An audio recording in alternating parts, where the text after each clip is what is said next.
This webinar is going to be about how you can improve your developer experience when working on cloud native applications.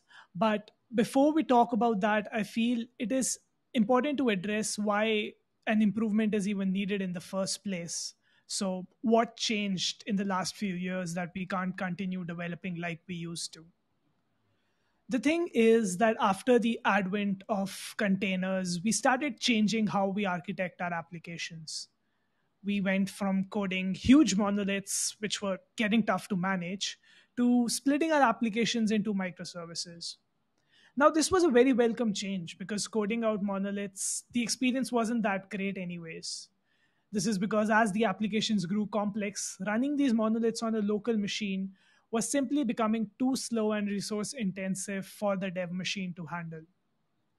Okay, so we switched to a microservice based architecture and started containerizing our applications, and everything was good and smooth for a while.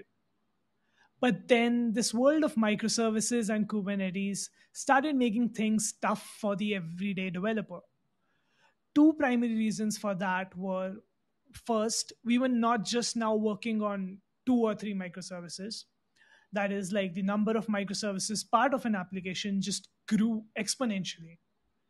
So if I had to work on a microservices service which depended on a couple of other microservices, then running them all on my local machine started becoming a very demanding task, same as almost running a monolith. The second reason was that the interaction between these microservices started getting complex. As a developer, when I had to write code, I would often have to jump through so many hoops and do a lot of configuration just to make sure I have an environment ready to develop in. Safe to say, this was a frustrating experience. Now, both of these problems were further amplified by the fact that even when we did all this configuration and brought all the required microservices up locally, we couldn't be sure that what we are seeing is what we'll get in production, simply because the local dev machine was no longer able to accurately mirror the complex Kubernetes setup we had in production. So, all of this now begs the question: what is the future of development environments? Aware of all the problems we discussed in the previous slide, when we at Octator started thinking about a solution, we had developer experience at the top of our mind. Being developers ourselves, we understood how big of a role a dev environment can have, not just on dev productivity, but just the general feeling of developing an app in general. The first thing we wanted to focus on was moving all dev related workloads to the cloud. Well, because the cloud is what created all these barriers in development for us, so why shouldn't it be the one to fix them? Using Octato's dev environments, all your microservices run remotely on a Kubernetes cluster, which means your local machine is free from all the load.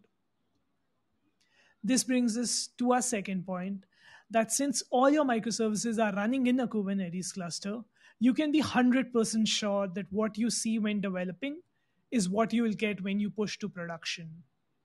Genuine feedback is highly important for developers when working, and our development environments ensure that. The next pain point we wanted to get rid of for developers was the friction in reaching the development phase.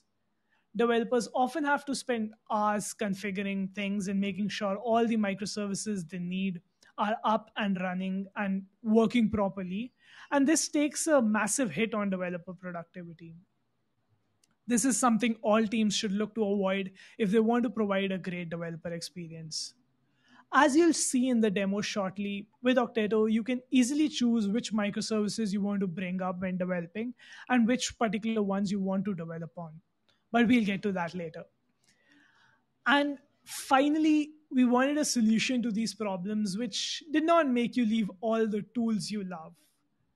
We all have our favorite IDEs and whatnots, and we did not want any developer to switch. Octato's dev environments are complementary to your existing tools and workflows and not feel like a forced replacement. Like I said before, This webinar is about improving how you develop cloud native applications. And there's a reason we chose that particular word. We feel that while the current approaches solve some of the problems we discussed, they are not complete solutions and we could do better. First off, we can just cross out continuing to develop locally because that's simply no longer an option. There are just too many microservices which need too much configuration, and the local machine is just not capable enough for it.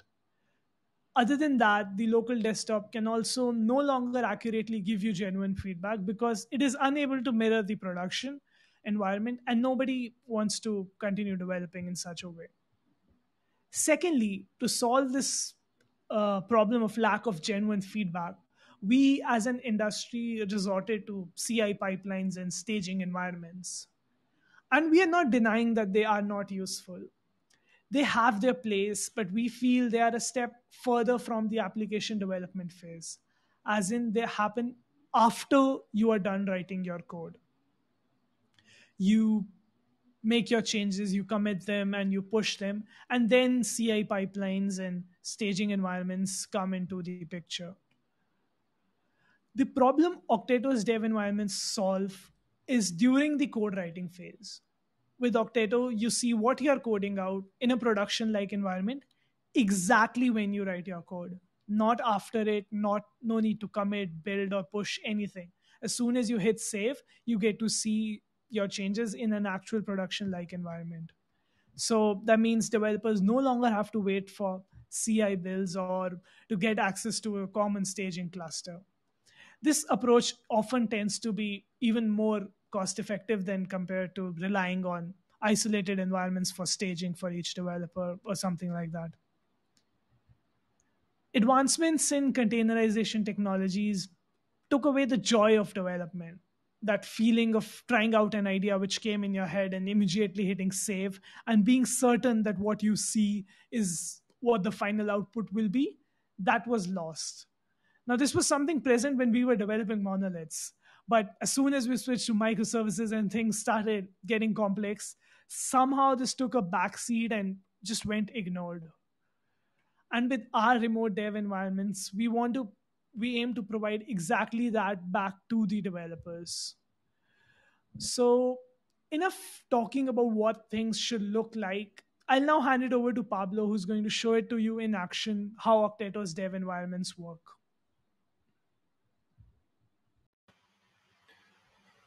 Cool, thank you, Ars. Okay, so for the demo, we are going to use the Okteto CLI. The Okteto CLI is an open source project. It's located here in github.com /Octeto/Octeto. It's an open source project to manage your development environments directly in Kubernetes. If you go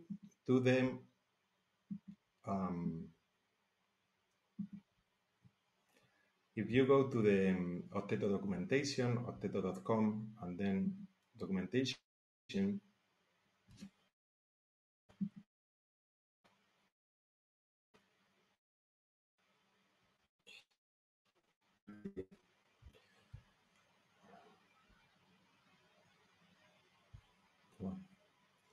is loading very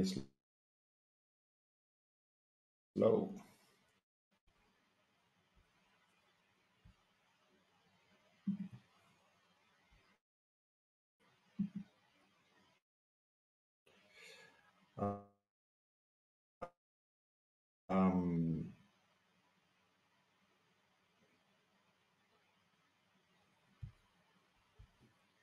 Yeah, my network. But yeah, if you go here,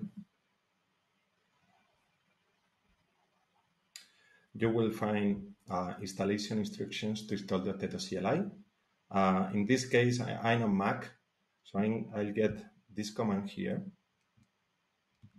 And let me switch to my terminal. If I run this is going to install the latest stable version of the Octeto CLI. In this case, is the Octeto CLI 2.4.2.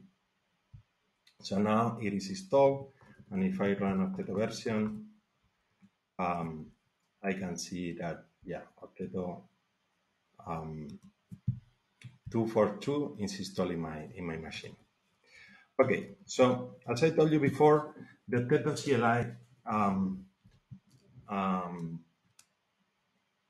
let me create development environments in Kubernetes. So the very first thing that I need to do when using the Octeto CLI is to configure the Octeto CLI to access a Kubernetes cluster. And to do that, I'm going to run Octeto context. And here I have different options. I'm going with Minikube first. So the Octeto CLI can talk to any Kubernetes context that you have in your local machine. In this case, I have Minikube. It's a local distribution for Kubernetes. Development, this is a cluster running in GKA in Google. And then I have two clusters where the server-side component of Octeto is installed. The server-side component of Octeto is released via Helm chart that you can install on any Kubernetes cluster. So in this case, I have a demo cluster with the Octeto chart installed, and I also have Octeto Cloud. Octeto Cloud is a free service. You only need your GitHub account to log in, and it gives you access to a Kubernetes namespace running in the cloud where you can deploy your dev environments and iterate on your application. So for this demo, I'm going to use Octeto Cloud. So now I'm logging to Octeto Cloud, and I have access to a Kubernetes namespace to deploy my application. So now I have my Octeto CLI configured. Let me show you the application I'm going to use for the demo. It's the Movies app, and it's a very simple microservice application. There is a front-end component in React. Then there is API component in Node.js Express, and the API is talking to a MongoDB database. And the idea is to show a list of movies. The movies are stored in the MongoDB database. There is a few queries on the API to get those movies, and then the frontend will show this list of movies. So in order to work with Octeto, the next thing is to configure an Octeto manifest. Let me show you the Octeto manifest for this application.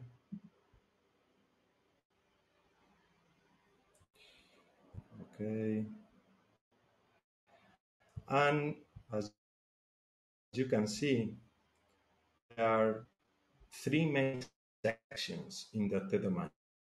There is build section, deploy, and dev.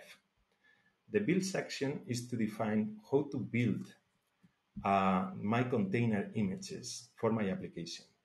The deploy section is to define the deployment scripts of my application. In this case, it's using Helm. And finally, the dev section defines how to develop the different components of my application. So let's go one by one, and let's focus on the build section first. In this application, I have two container images. The one code of the API is in the API folder. If I go here, you see that in the root of my repo, there is an API folder, and inside of this folder, there is a Docker file. So here, I'm telling Octeto that to build the container image of the API, I need to build the Docker file in this folder. And the same thing for the frontend. There is another Docker file in the frontend folder. And this way, I'm telling Octeto that I want to build the frontend image from the frontend folder. So let's go back to the terminal. And if I want to build my container image, all I need to do is to run Octeto build. And as you can see, at the beginning it's saying that it's building the image here in Octato.dev, and it's using this build kit server. So since I'm running Octeto CLI against Octeto Cloud comes with a build kit server to build my Docker images on remote. I don't need to run Docker locally to build my images. All my images are built on remote on Octeto Cloud. And the same thing for the registry. If you are using Octeto Cloud or any Kubernetes cluster with Octeto chart installed, there is a built-in Octeto registry in the cluster where you can push your images. If you are not using Octeto Cloud, here you could define an image field for your images, and then the images will be pushed to your to the image that you specify here in the Octeto manifest. All right, so it's building the image for the API, then it's pushing the image to the Octeto registry, then it's building the image for the frontend, and then it's pushing the image for the frontend. Okay. So that is to cover the build section. I already have my images available, and now I'm ready to deploy my application. In this case, the deployment is based on a local Helm chart, and I'm using the set flag in Helm to set the image of the API component and the frontend component. And to do that, I'm using this environment variable. This environment variable is injected by the Okteto CLI, and it refers to this image. So basically, it's Octeto underscore build, the name of my image here, and the suffix image. And the same thing for the frontend. So this way, Octeto will inject this environment variable using the latest version of the image. So to deploy the application, I'm going to run Octeto deploy.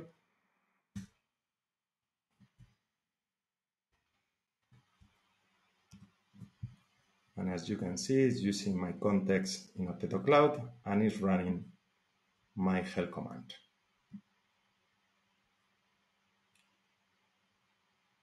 Okay. My network is a little bit slow, so it's taking a little bit of time, but yeah, there we go. Okay. So now my application is running. If I do ctl get all, I have access to my Kubernetes namespace, and I can see all the objects and resources created in my Kubernetes namespace. In this case, we have the deployment for the frontend, for the API, different replica sets, a stateful set for MongoDB, and all this is defined in my local chart. So here in the chart, I have all the templates for my API deployment, frontend deployment, services, Ingress, MongoDB, all those things. But let me focus again on this. Here I'm using this set flag to modify the image I'm using for this deployment. So if I get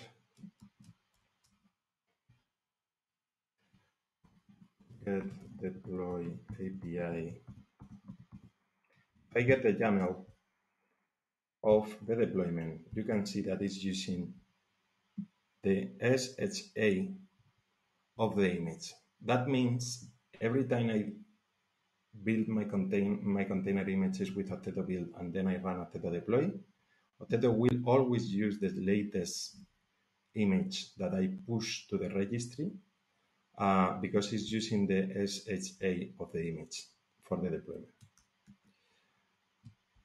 Okay, so now we have our application running. Let me go to the Octeto UI.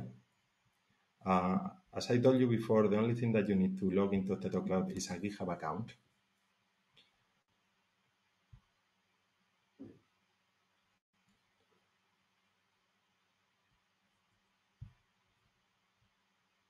One second.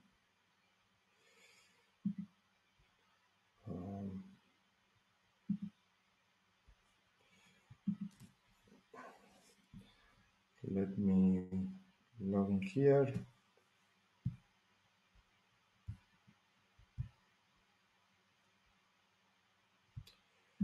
All right.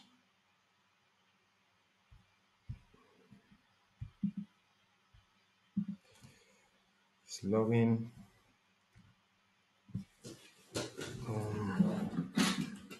One second.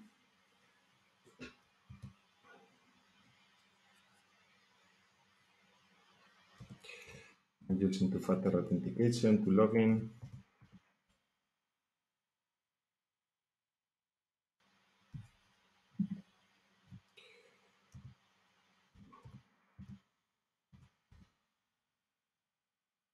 Okay.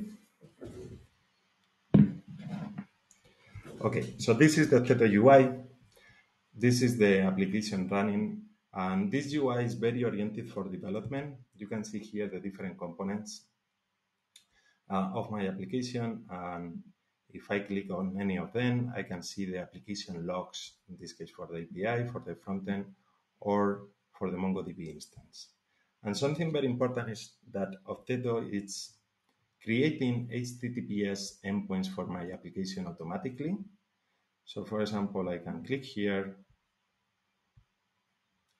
and this is the movies application.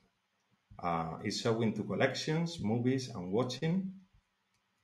And in this case, I'm able to test my application in a realistic environment using ingress controller, certificates, API, MongoDB, everything running with the same hand chart that I'm using to deploy my application in production. Okay, so let's go back to the Octato manifest again. And let's focus now on the dev section. So now we are able to build our application and deploy our application into Kubernetes. This is fast, but when you are developing, you want this hot reload experience where every time you modify your application, you can test your application end to end in seconds. And if you need to go through the build and deploy process, you need to recreate Docker images and redeploy your containers. And this, in the best of cases, it takes around 20 seconds or 30 seconds. It could take several minutes, which is not acceptable when you are developing and you want to validate your changes as fast as possible. So to have that experience, you can use Octato app. So if you run Octato app, it's going to ask for the deployment I want to develop. In this case, I'm going to use API, and let's get back to the Octato manifest. The behavior of Octato app is defined in this section. So for the API deployment, I want to start a bus terminal. So this means that the entry point of the API deployment is going to be replaced by a bus terminal. And I will get access to this bus terminal. And from there, I can run my application, add dependencies, or anything that I need to develop on my application. Then we have the sync section. This is very important. This is telling Octato how to synchronize my local file system into the API deployment. In this case, I'm synchronizing the source code on the API folder into the dash source folder in the container. This is where the source code is in the API container. That means every time I change something in my local file system, it will be immediately available in my API container. And also, I'm using a forward to access the debugger port in the container. We will show that later on the demo. Okay, so after Octato app is executed, here is telling me the forwards, and then I have this bus terminal. This bus terminal, remember, replaces the entry point of the API deployment. So for example, if I print my environment here, you will see that these are very common environment variables that Kubernetes injects in my development container. For example, I have the environment variable to access my MongoDB instance. So it's fully integrated. Basically, this terminal is reusing the same environment variables and the same definition than the API deployment. So it's fully integrated with the rest of the services running in my namespace. So let's cover now the file synchronization. I'm going to show the files here, and for example, let's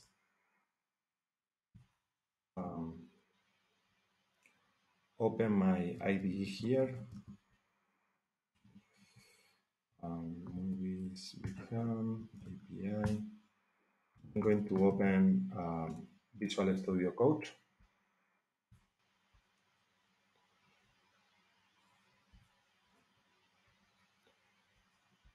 Okay.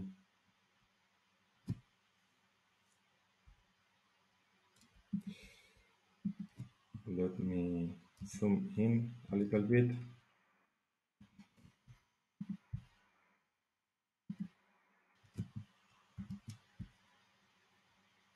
Okay.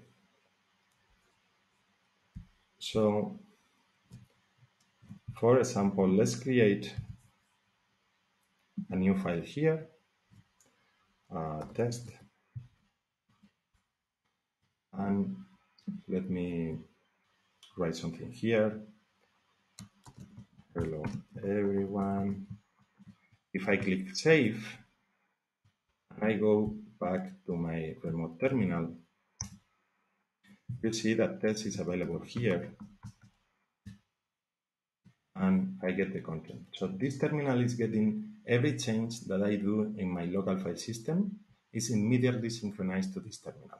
And it works both ways. If I do echo hello webinar and I redirect this to test, if I go back to my IDE, you see that the changes are immediately available in my local IDE.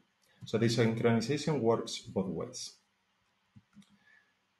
Okay, so now let's start my application. In this case, I'm going to use Jam Start. And let's go back to the endpoint of my application and refresh. Okay. If you see, the traffic is going through my terminal. So these are the application logs of my application. And if I refresh here again, you can see how the traffic is flowing through this terminal. Okay, so now I'm going to modify my application. If you see there is a bug here, it's showing the same list of movies here in movies I'm watching. And that is because here in my application, for the endpoint API movies, for the endpoint API watching is querying the database collection movies. So I'm going to change that and save. And let's get back to the terminal. You see the change is synchronized by Octato. Then Nodemon is restarting my application. And if I refresh here,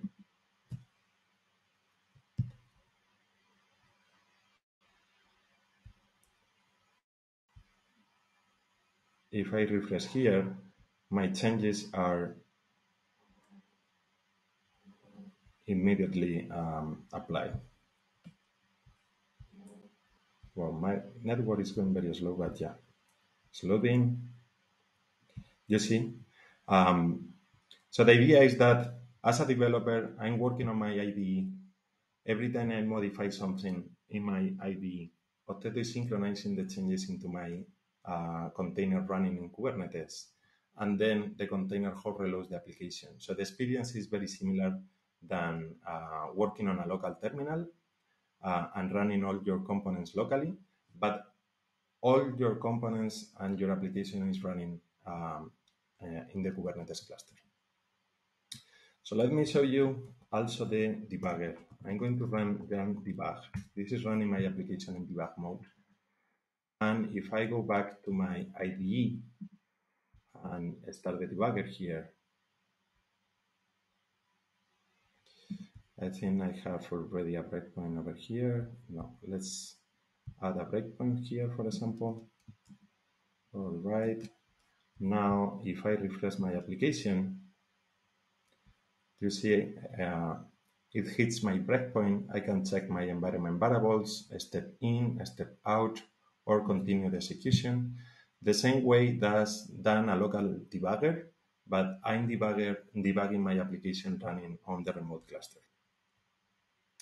Okay, so let's summarize what we have seen in the demo. The idea is that with the Okteto CLI, we are able to, in a single command, build and deploy my application into Kubernetes. And then using Octato app, I can hot reload my application while I'm working on my IDE. So as a developer, I don't need to install anything locally. All my dev tools are available in the image of my development container.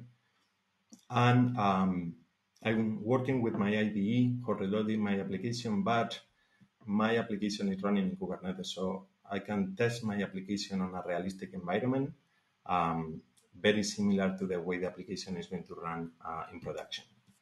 So with that, let's open it up for Q&A and check ours if we have questions. Yep. Thanks for the demo, Pablo. And I'm sure now like everyone can better appreciate how big of an improvement this is as compared to the traditional way of just developing locally on your machine.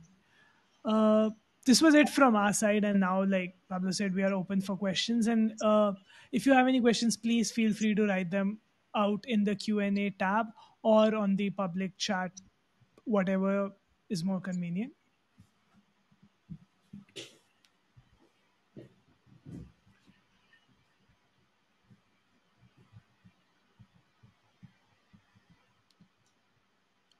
Okay, we have one question, Pablo. Someone's asking, when you run Octeto build, where does the build happen?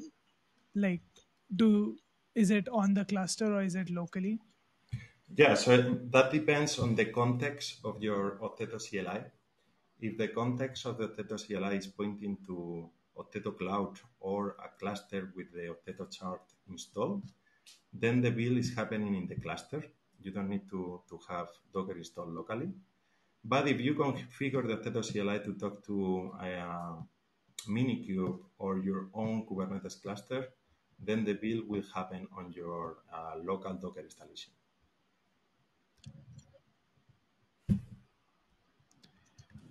I hope that answered the question. Um,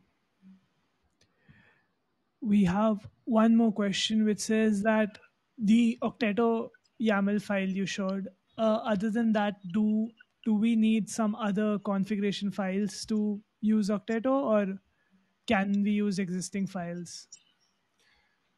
Yeah, so in,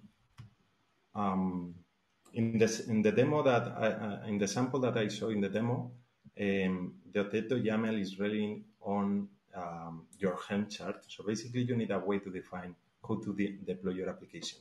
If you are using Helm or Customize, you need your Helm and Customize manifest to deploy your application. And then from the Octeto manifest, you just refer to your Helm or Customize manifest to deploy your application. And in addition to that, Octeto also integrates with Docker Compose. So if you already have a Docker Compose for your application, you can just run Octeto deploy or Octeto app without having an Octeto manifest, and Octeto will translate the services in your Docker Compose file into Kubernetes deployments and stateful sets. So, long story short, if you are using some files for your production, you can easily convert them to work with Octeto. And that is why this is to reiterate what we have been saying, that the experience is exactly as if you were developing on the production cluster, except it's all local, except you're writing code locally, but it's running remotely. Yeah. Uh, I think we have time for one more question. And uh, the question is that, can I use Octeto in any Kubernetes cluster or just in cloud.octator.com, the one you showed? Yeah, so that depends on your when you configure the Octeto context of the Okteto CLI. And yeah, it can. I mean, the Octeto CLI is a client-side tool, so it works on any Kubernetes cluster. Doesn't matter, Minikube, GKA, EKS, any Kubernetes cluster running locally or on remote. And in particular, you can also install the Okteto chart on your cluster, and then you have access to um, more features like running your build in the cluster or a building registry running also in the cluster and other multi-tenancy features. But yeah, even if you don't have the Octeto chart installed in your cluster, you can also use the Octeto CLI to run Octeto deploy and Octeto app and develop your application in your cluster. Yep. Just to add to that, Octeto CLI is completely open source, so you can see the code and contribute and everything on GitHub. Um, I don't see any more questions, so I think we can end here. Thank you so much for everyone who joined us today, and we hope you learned something useful. Don't hesitate to reach out to any of us if you have more questions regarding the webinar. And this is going to be a monthly series, so we hope to see you all in next month's edition. Once again, thank you for joining. Thank you, everyone.